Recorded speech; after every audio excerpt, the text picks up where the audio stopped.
Buenos días, mis amados hermanos en Cristo. Doy gracias a Dios por este nuevo domingo que Dios nos ha dado en que podemos reunirnos de nuevo para alabar su santo nombre y escuchar su palabra. Pero antes de que oremos y abrimos la palabra de Dios, quiero compartir esto. En Hebreos capítulo 12, versículo 11 dice: es verdad que ninguna disciplina al presente parece ser causa de gozo, sino de tristeza, pero después da fruto apacible de justicia a los que en ella han sido ejercitados. Quiero compartir unas observaciones o lecciones aprendidas durante esta pandemia. Número 1, la vida en el mundo caído no está destinada a ser cómoda todo el tiempo. Número 2, anhelamos el control de nuestro mundo, pero cuando el control se nos escapa, entramos en pánico. Esta pandemia, número 3, esta pandemia es la misericordia de Dios. Nos obliga a buscar sentido y esperanza más allá de este mundo.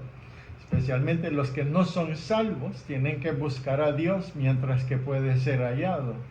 Y nosotros tenemos que apuntarlos a nuestro Dios, de decir que el mundo está acabando, el tiempo humano, ¿verdad? Y que necesitan buscar a Dios mientras que puede ser hallado. Número 4, una mejor respuesta que el pánico y el acaparamiento es estar atento a las necesidades de los demás. Número 5, tenga cuidado a quien escucha.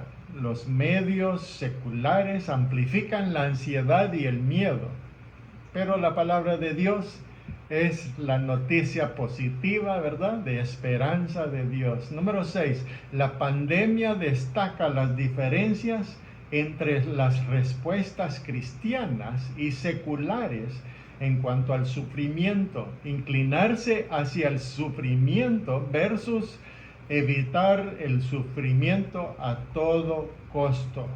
Pero sabemos, ¿verdad?, que como cristianos podemos inclinarnos hacia el sufrimiento. No tenemos que temerlo. Sabemos que hay propósito de Dios en todo, ¿verdad? No tenemos que evitar el sufrimiento. En cambio, podemos usarlo para la oportunidad que es, para glorificar a Dios y para servir a los demás. Pues creo que estamos listos ahora con la familia y la palabra de Dios, la Biblia, para este mensaje, ¿verdad? Que pues ore conmigo y por mí mismo para que sea claro y entendible, y que Dios recibe toda la honra y la gloria. Oremos. Padre Celestial, te damos gracias por este nuevo encuentro en su palabra, este tiempo en que podemos disfrutar la presencia suya con nosotros, Señor, porque has dicho: donde 2 o 3 están congregados en mi nombre, ahí estoy yo en medio de vosotros, y sabemos que está aquí con nosotros, Señor, en diferentes lugares. Y te pido, Señor, que a través de su Espíritu Santo y la palabra puedes enseñarnos para que todo sea más claro de su palabra y de su voluntad, y también para que podamos hablar con los hermanos, la familia de verdad, y los compañeros que todavía no te conocen, para que ellos también puedan conocerle lo más pronto posible, antes que sea tarde. Bendice su palabra en nuestros corazones. En el nombre de Cristo te lo pido todo. Amén. Pues esta es la segunda parte, ¿verdad?, de la lucha para la libertad. Y esta parte número 2 es Pablo ante Pedro. Y es Pablo y Pedro personalmente, ¿verdad? Y la lectura, vamos a irnos al libro de Gálatas, capítulo 2, y vamos a ver y estudiar acerca de versículos 11 al 21. Gálatas 2, 11 al 21. El señor Wendell Phillips dijo estas palabras en una reunión de anti-esclavitud en Massachusetts, Estados Unidos, en el año 1852. Estas son sus palabras: la vigilancia eterna es el precio de la libertad. pero su sentimiento es válido hoy, no solo en el ámbito político, sino aún más en el ámbito de lo espiritual. Pablo había arriesgado su vida para llevar el evangelio de la gracia de Dios a las regiones lejanas y no estaba dispuesto a que el enemigo le robara a él ni a sus iglesias la libertad que tenía en Cristo. Fue esta vigilancia espiritual la que le llevó a Pablo a otro encuentro dramático, esta vez con el apóstol Pedro, Bernabé y algunos de los amigos de Santiago. Pues nuevamente el drama está en 3 actos, así lo vamos a describir, ¿verdad? El primer acto, el acto número 1, es la recaída de Pedro. Y esto se encuentra en versículos 11 al 13 de capítulo 2 de Gálatas. Así dice la palabra de Dios. Pero cuando Pedro vino a Antioquía, le resistí cara a cara porque era de condenar. Versículo 12, pues antes que viniesen algunos de parte de Jacobo, comía con los gentiles, pero después que vinieron se retraía y se apartaba porque tenía miedo de los de la circuncisión. Y en su simulación participaban también los otros judíos, de tal manera que aún Bernabé fue también arrastrado por la hipocresía de ellos. Aparentemente, en algún momento después de la importante conferencia descrita en Hechos 15 que vimos, Pedro vino a Jerusalén, de Jerusalén a Antioquía. Lo primero a tener en cuenta entonces es la libertad de Pedro. Disfrutaba de la comunión con todos los creyentes judíos y gentiles por igual. Comer con los gentiles significaba aceptarlo, poner a judíos y gentiles en el mismo nivel como una familia bonita, ¿verdad? Preciosa en Cristo Jesús. Criado como un judío ortodoxo, Pedro tuvo un tiempo difícil aprendiendo esta lección. Jesús lo había enseñado mientras estaba con Pedro antes de la crucifixión. En Mateo 15 del 1 al 20.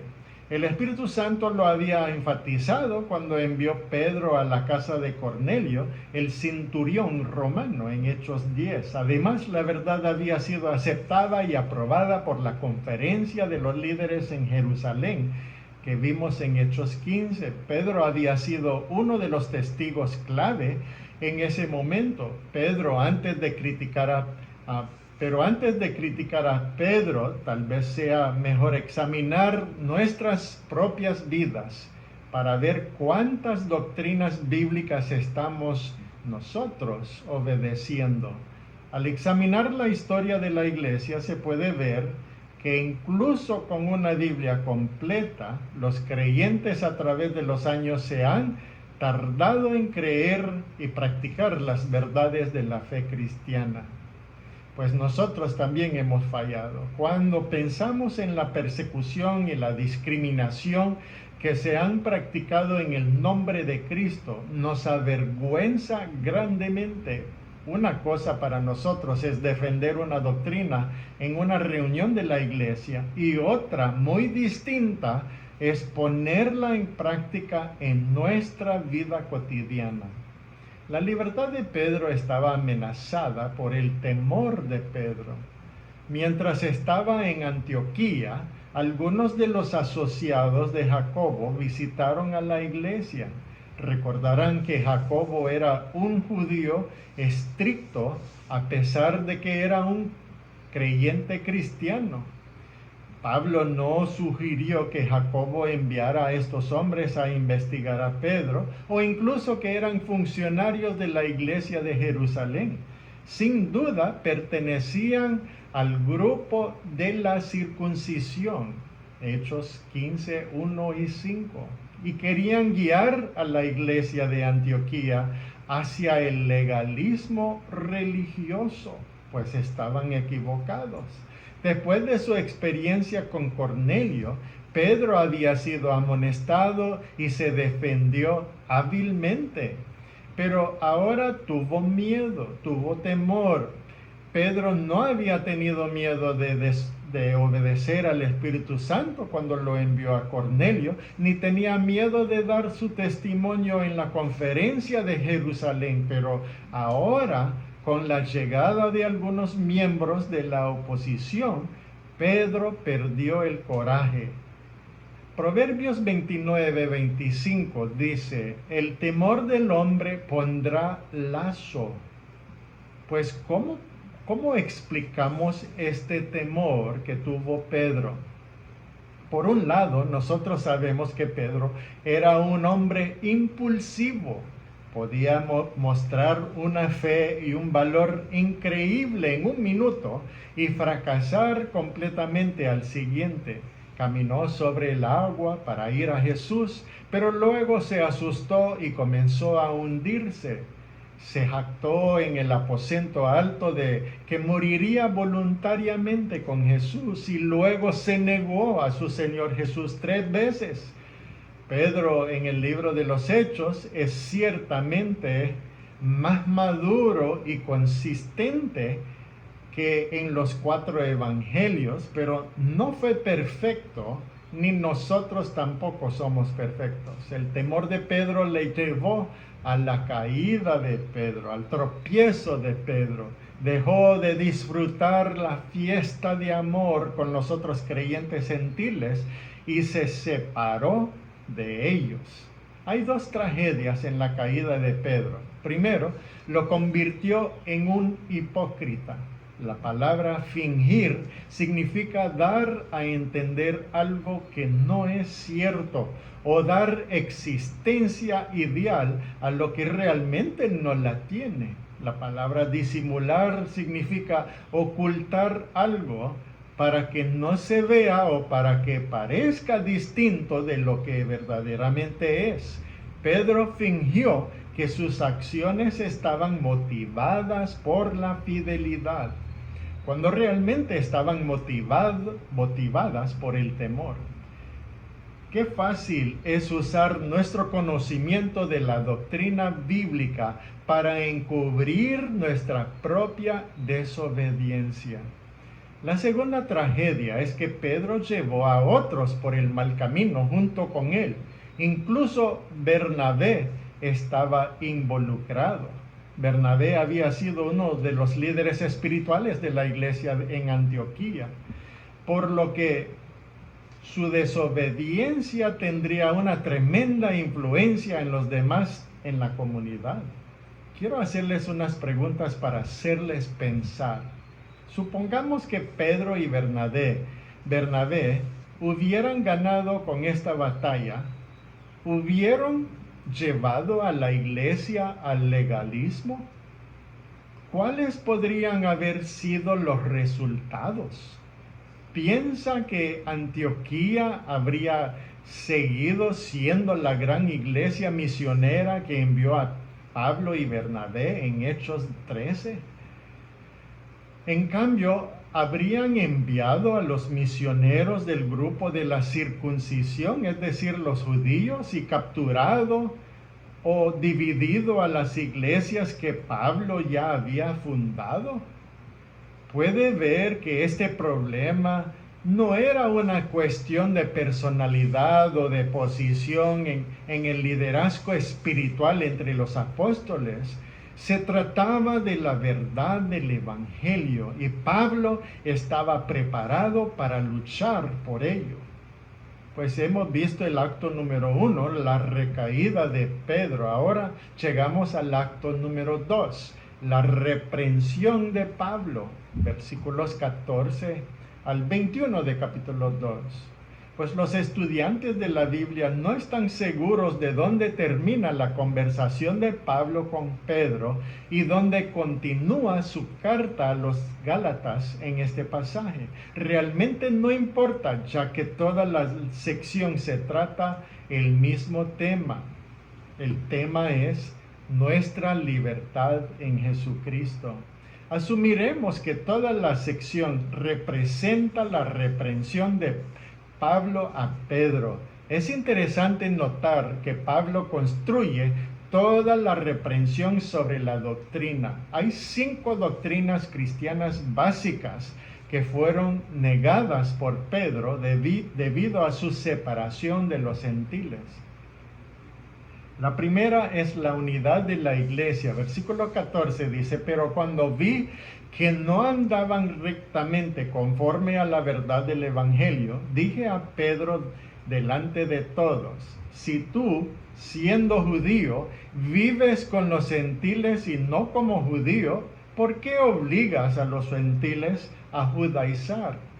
Pedro era judío, pero a través de su fe en Cristo se había convertido en un cristiano.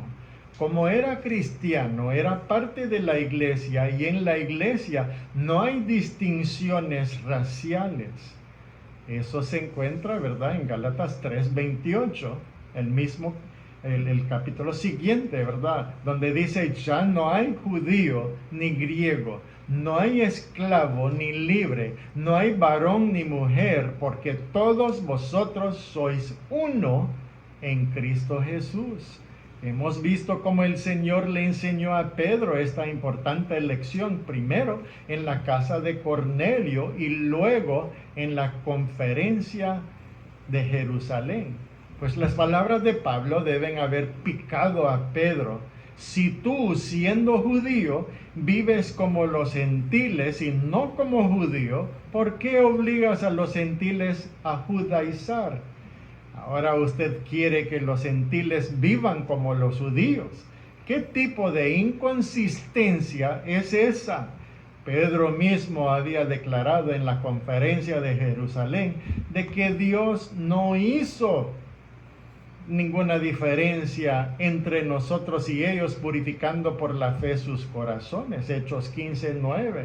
Pero ahora Pedro estaba poniendo la diferencia. El pueblo de Dios es un solo pueblo, a pesar de que pueden dividirse en varios grupos. Cualquier práctica de nuestra parte que viole las Escrituras y se separe a hermano de hermano es una negación de la unidad del cuerpo de Cristo. Pues estamos viendo las doctrinas cristianas básicas que fueron negadas por Pedro, y la primera era la unidad de la iglesia en versículo 14. Ahora llegamos a la segunda, la justificación por la fe, versículos 15 al 16. Nosotros judíos de nacimiento y no pecadores de entre los gentiles, versículo 16, sabiendo que el hombre no es justificado por las obras de la ley, sino por la fe en Jesucristo, nosotros también hemos creído en Jesucristo para ser justificados por la fe de Cristo y no por las obras de la ley, por cuanto por las obras de la ley nadie será justificado. Pues este es el primer aparición de la importante palabra justificación en esta carta, y probablemente en los escritos de Pablo. Si como creemos que Gálatas fue la primera carta que Pablo escribió, pues la justificación por la fe fue la consigna de la reforma, y es importante que comprendamos esta doctrina. En el libro de Job, capítulo 9, versículo 2, la última parte dice, ¿y cómo se justificará el hombre con Dios?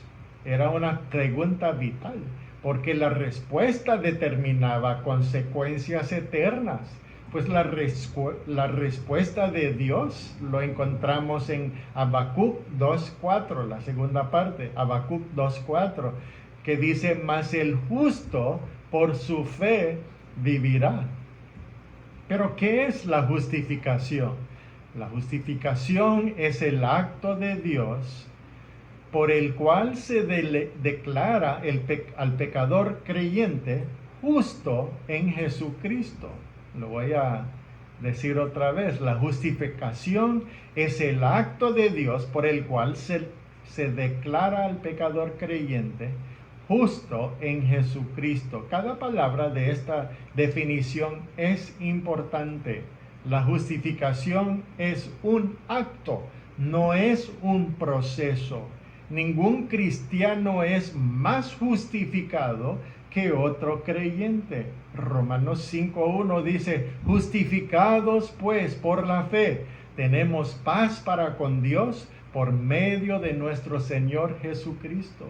Como somos justificados por la fe, es una transacción instante e inmediata entre el pecador creyente y Dios. Si las obras nos justificarán, entonces tendría que ser un proceso gradual, no un proceso instantáneo. Además, la justificación es un acto de Dios, no lo es el resultado del carácter o de las obras del hombre.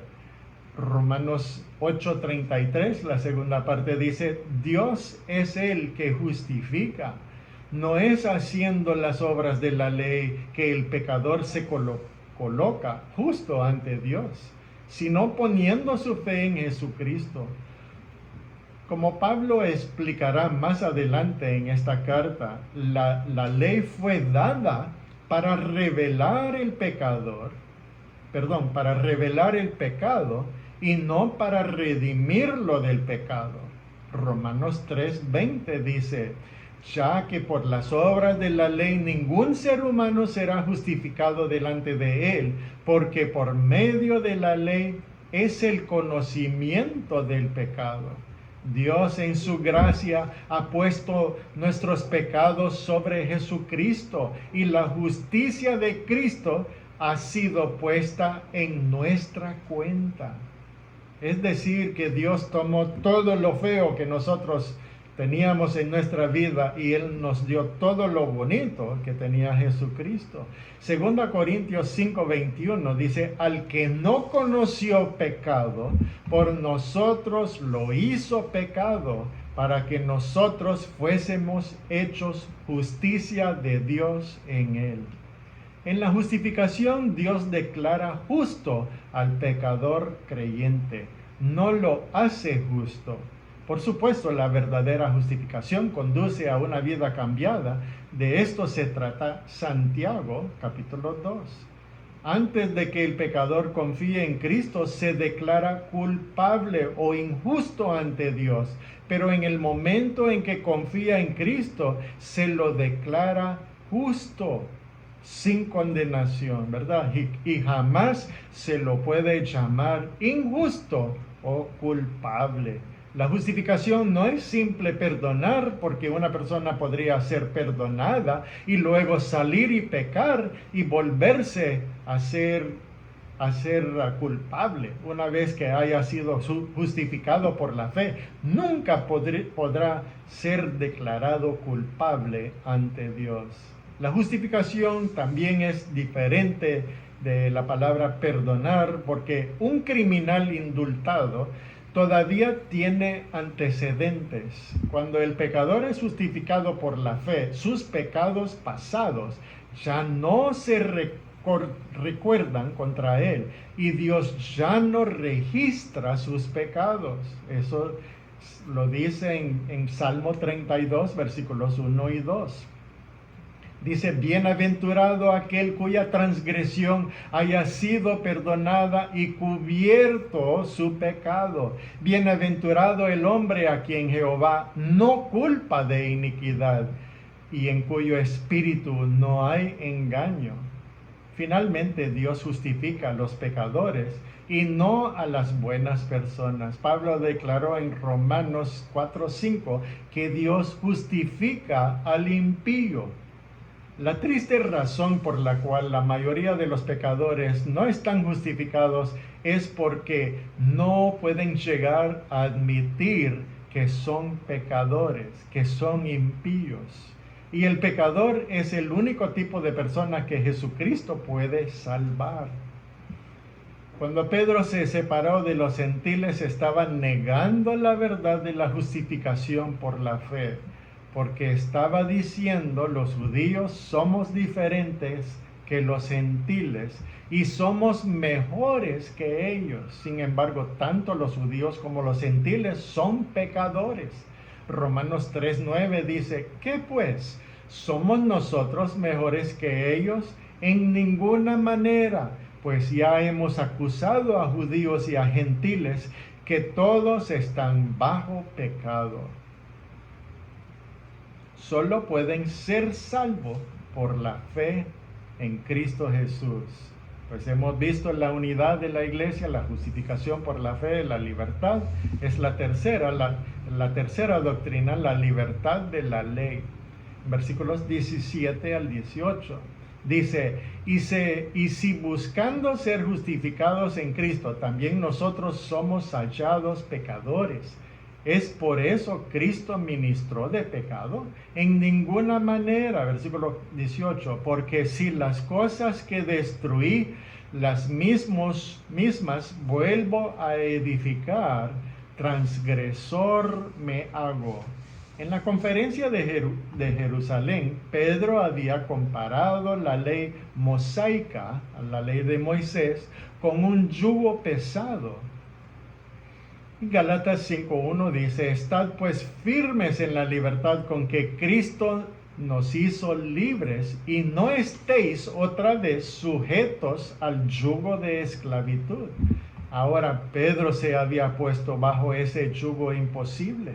El argumento de Pablo fue así: Pedro, usted y yo no encontramos la salvación a través de la ley. Lo encontramos por la fe en Cristo. Pero ahora, después de ser salvo, usted vuelve a la ley. Esto significa que solamente Cristo no le salvó. De lo contrario, no habría necesitado la ley. Entonces, Cristo realmente le hizo pecador. Además, usted ha predicado el evangelio de la gracia de Dios para los judíos y los gentiles, y les ha dicho que son salvos por fe y no por guardar la ley. Al volver al legalismo, usted está levantando o edificando de nuevo lo que ya derribó. Esto significa que usted pecó al derribarlo para empezar. En otras palabras, Pablo estaba discutiendo desde la propia experiencia de Pablo de la gracia de Dios. Volver a Moisés es negar todo lo que Dios había hecho por él y por medio de él. La cuarta doctrina es el evangelio mismo, versículos 19 al 20, porque yo por la ley soy muerto para la ley, a fin de vivir para Dios. Versículo 20, con Cristo estoy juntamente crucificado, y ya no vivo yo, mas vive Cristo en mí, y lo que ahora vivo en la carne, lo vivo en la fe del Hijo de Dios, el cual me amó y se entregó a sí mismo por mí. Si un hombre es justificado por las obras de la ley, ¿por qué murió Jesucristo? Su muerte, sepultura y su resurrección son la verdadera clave del evangelio. Somos salvos por fe en Cristo. Él murió por nosotros y vivimos por fe en Cristo. Él vive en nosotros. Además, estamos tan identificados con Cristo por el Espíritu que morimos con Él. Romanos 6. Esto significa que estamos muertos a la ley. Para regresar a Moisés es regresar al cementerio. Romanos 6:4 dice que hemos sido resucitados para que andemos en vida nueva. Y como vivimos por su poder de la resurrección, no necesitamos la ayuda de la ley. Pues la quinta doctrina es la gracia de Dios. Versículo 21. No desecho la gracia de Dios, pues si por la ley fuese la justicia, entonces por demás murió Cristo. Los judaizantes querían mezclar la ley y la gracia, pero Pablo los dijo que esto es imposible. Es como tratar de mezclar aceite con agua. Es imposible. Volver a la ley significa dejar de lado la gracia de Dios. Pedro había experimentado la gracia de Dios en su propia salvación y había proclamado la gracia de Dios en su propio ministerio, pero cuando se retiró de la comunidad cristiana gentil, negó abiertamente la gracia de Dios. La gracia dice, no hay diferencia, todos somos pecadores y todos pueden ser salvos por la fe en Cristo. Pero las acciones de Pedro habían dicho, sí hay una diferencia. La gracia de Dios no es suficiente. También necesitamos la ley. Regresar a la ley anula la cruz. Gálatas 2:21 dice, no desecho la gracia de Dios, pues si por la ley fuese la justicia, entonces por demás murió Cristo. La ley dice, hazlo. La gracia dice, hecho. Consumado es, fue lo que dijo Cristo victoriosamente en la cruz. Efesios 2:8 dice, porque por gracia sois salvos por medio de la fe. No tenemos un informe de la respuesta de Pedro a la amonestación de Pablo, pero la Escritura indicaría que admitió su pecado y fue restaurado nuevamente a la comunidad. Ciertamente cuando usted lee sus dos cartas, primera y segunda de Pedro, no detecta ninguna desviación del Evangelio de la gracia de Dios. De hecho, el tema de primera de Pedro es la verdadera gracia de Dios. Y la palabra gracia se usa en cada capítulo de la carta. Pedro tiene cuidado de señalar que él y Pablo estaban completamente de acuerdo. Segunda de Pedro 3:15 y 16 dice, y tened entendido que la paciencia de nuestro Señor es para salvación, como también nuestro amado hermano Pablo, según la sabiduría que le ha sido dada, os ha escrito casi en todas sus epístolas, hablando en ellas de estas cosas, entre las cuales hay algunas difíciles de entender, las cuales son indoctos, las cuales los indoctos e inconstantes tuercen, como también las otras escrituras, para su propia perdición. Así que termina los dos actos de este emocionante drama, pero el telón aún no se ha caído, ya que hay un tercer acto que nos involucra a usted y a mí. El acto número 3 es la respuesta del creyente. Sabemos cuál fue la respuesta de Pedro cuando fue desafiado a estar a la altura de la verdad del Evangelio. Su respuesta fue temor y fracaso. Y sabemos cuál fue la respuesta de Pablo cuando vio que la verdad del Evangelio se diluía. Su respuesta fue coraje y defensa. Pero la pregunta importante hoy es, ¿cuál es mi respuesta a la verdad del Evangelio? Quizás este sea un buen lugar para hacer un inventario de nosotros mismos antes de pasar a los capítulos doctrinales de esta carta. Permítanme sugerir algunas preguntas para que cada uno de nosotros responda en nuestro corazón. La primera pregunta es esta: ¿he sido salvo por la gracia de Dios? Sabemos que el único evangelio que salva es el evangelio de la gracia de Dios como revelado en Jesucristo.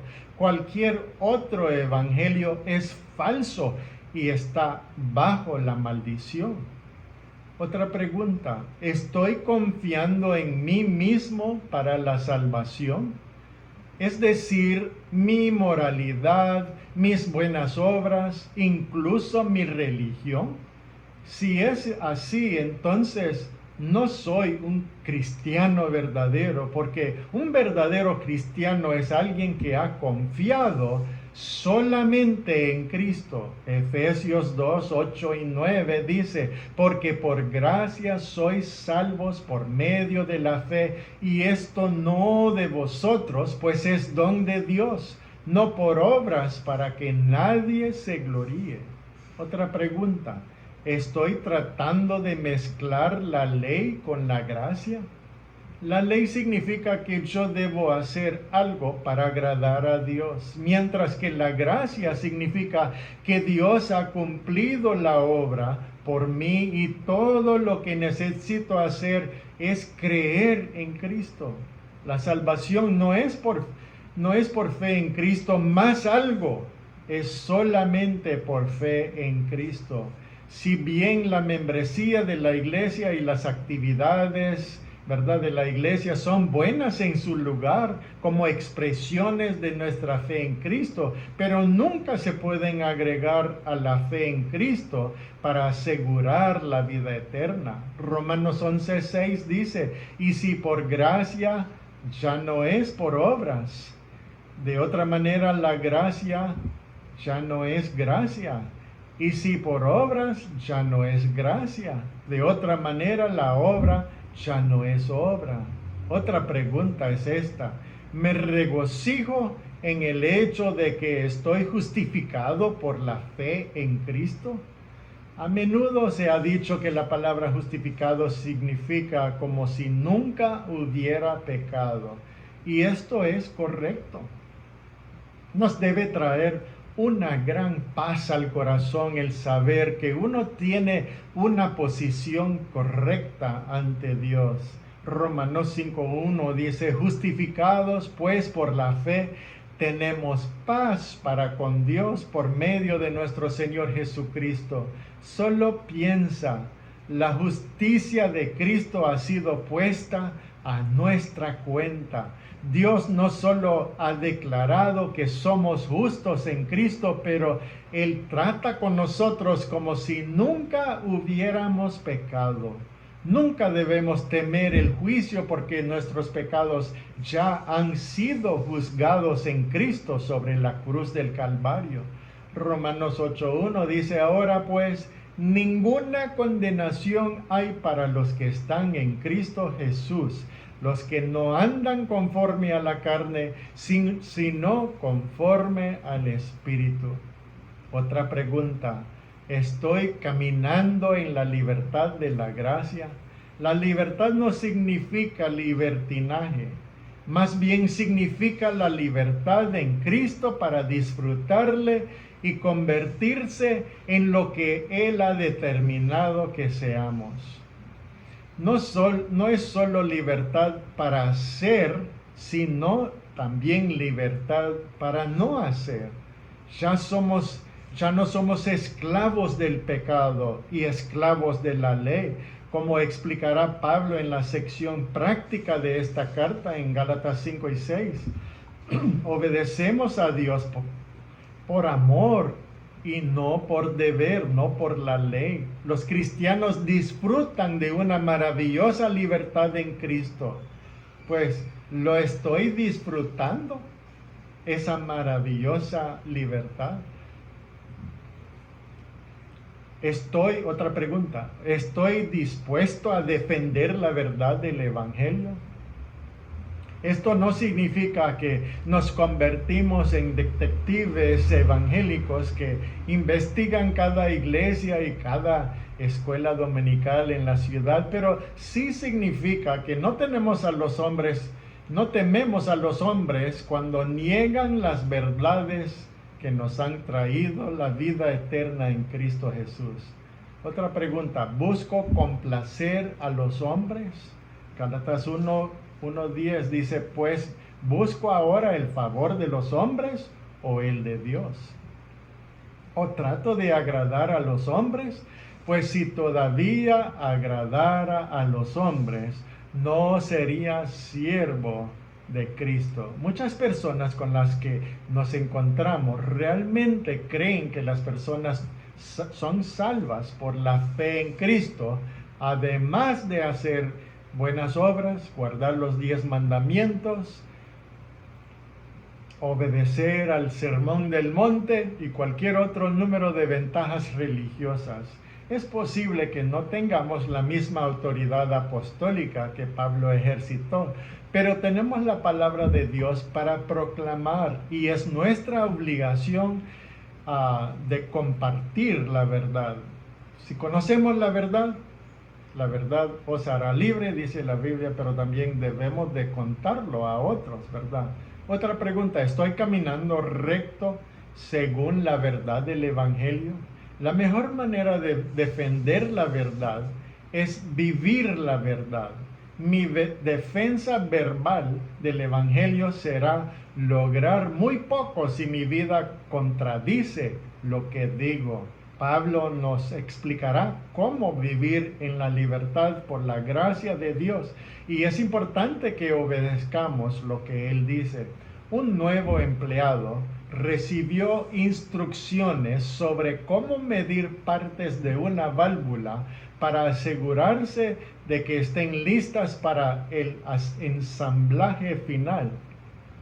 Pero después de unas horas, su capataz recibió quejas de que las partes que estaban aprobando eran defectuosas. ¿Qué está haciendo?, preguntó el capataz. Yo le mostré cómo usar ese micrómetro. Está enviando piezas que son de gran tamaño. El empleado respondió, la mayoría de las partes en las que estaba consiguiendo las medidas eran demasiado grandes, así que abrí un poco el micrómetro. Cambiar los estándares nunca tendrá éxito, ya sea en la fabricación o en el ministerio. Pablo mantuvo los estándares de la verdad del Evangelio, y así también deberíamos mantenerlos nosotros mismos. Pues inclinamos nuestros rostros para una palabra de oración. Oremos. Padre Celestial, gracias por lo que escuchamos hoy de su palabra. En verdad hay tantas cosas que no entendemos por completo, pero lo recibimos por la fe. Reconocemos que el hombre no es justificado por las obras de la ley, sino por la fe en Jesucristo. Gracias por justificarnos, es decir, declararnos justos en Cristo. Le pedimos, Señor, que ayude a los que todavía no son salvos, que no le conocen como Señor y Salvador, que les dé el deseo de abrir su corazón a la salvación eterna por medio de su fe en la obra completa de Jesucristo en la cruz del Calvario, que reciben hoy esta salvación tan grande. En el nombre de Cristo le pedimos todo. Amén. Si hay alguien escuchando mi voz, este mensaje, que no tiene la seguridad de la salvación, les invito a orar conmigo y aceptar a Cristo como su Señor y Salvador. Por favor, repita esta oración en su corazón, poniendo su fe en Jesucristo. Oremos. Señor Jesucristo, reconozco que soy un pecador. Reconozco que merezco ir al infierno. Y creo que solo tú puedes salvarme. Por favor, perdona mis pecados, limpia mi corazón con su sangre preciosa. Hoy le acepto como mi único y suficiente Salvador. Gracias por la vida eterna que hoy y para siempre me da. En el nombre de Cristo. Amén. Pues si usted ha orado esta oración, queremos escuchar, ¿verdad?, de usted para poder orar por usted y también enviarle materiales para crecer en su nueva vida en Cristo. Que Dios les bendiga. Amén.